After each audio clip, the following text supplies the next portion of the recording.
qaar ka mid ah bulshada ku dhaqan magaalada Laascaanood ayaa taageero u muujiyay musharaxa madaxweyne ee maamul goboleedka Puntland General Asad Cismaan Cabdilaahi Diyaano shacabku iyagoo sheegay inuu hanan karo xilka madaxtinimo oo ka dhici doona 2019 maamul goboleedka Puntland iyagoo ugu baaqay baarlamaanka Puntland inay codkooda siiyaan General Asad aqoon-yahanada siyaasiyiinta dhalinyarada haweenka hal doolarka dhamaantii waxaan halkan isku nimi inuu taageero siino musharaxa Asad Cismaan Cabdilaahi oo sharaxan maamul goboleedka Puntland doorashada 2019 ka dhici doonta magaalada caasimadda Garowe maamul goboleedka Puntland aad iyo aad baan soo dhaweynaynaa ninkaas waa nin dhalinyaro ah himilo fiican buu la yimi waa nin 20 sano u dambeeyay ka shaqeynaya dalka gudihiisa waa nin dhibaatada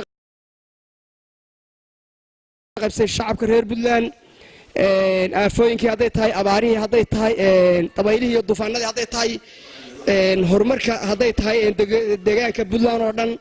haddana shacabka reer Laascaanood waxaan aad iyo aad u taageeraynaa aan soo dhaweynaynaa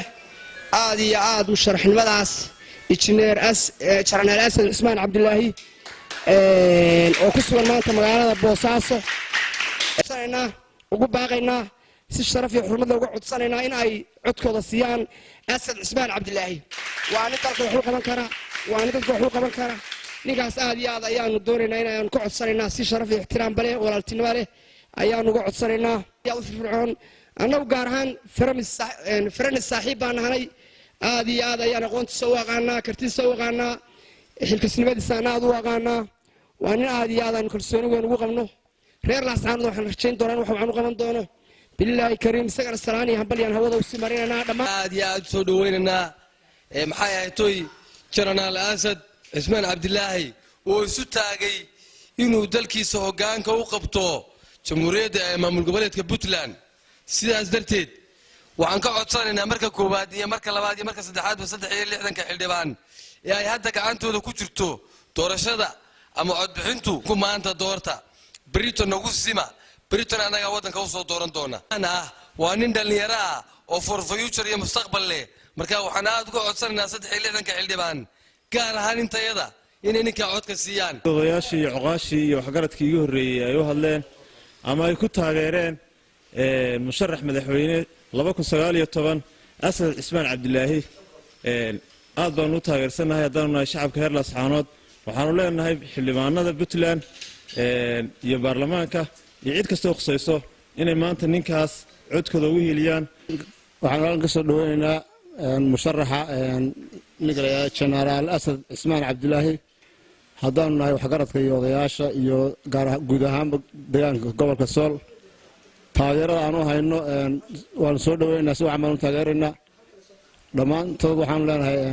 xildhibaanada iyo waxgaradka reer Puntland si codkiina aynu ugu bogaadinaynaa General Asad Cismaan Cabdilaahi oo u taagan madaxweynimada Puntland ee 2019 kuna sugan magaalada madaxda Puntland ee Garowe waxaan leenahay waanu taageeray haddana cuqaasha gobolka Sool waxaan kugu soo dhaweynaynaa gacmo furan iyo qalbi furan ayaan kugu taageeray kan kuna hadlaya afka cuqaasha madaxweynaha Asad Cismaan Cabdilaahi oo kamida madaxweynaha u tartamaya doorashada Puntland waxaan ku soo dhaweynayaa afka cuqaasha gobolka Sool iyo Sanaag iyo Cayn waxaan ku soo dhaweynayaa bulshada gobolka Sool waxaan ku soo dhaweynayaa dhammaan waxgaradka iyo dhalinyarada dhammaan gobolka Sool Cismaan Cabdilaahi maxay tahay sanadada soo socda ee loo dooran doono madaxweynaha Puntland aad iyo aad baan ugu hambalyeynaa inuu Ilaahay ku guuleysiyo in Ilaahay maxay tahay xilka uu ku tatabayo inuu qabto Ilaahay inuu gacanta u saaro Asad Cismaan Cabdilaahi ومنى أحمد عبدي منى ماندي قسمنا يوستيفي Laascaanood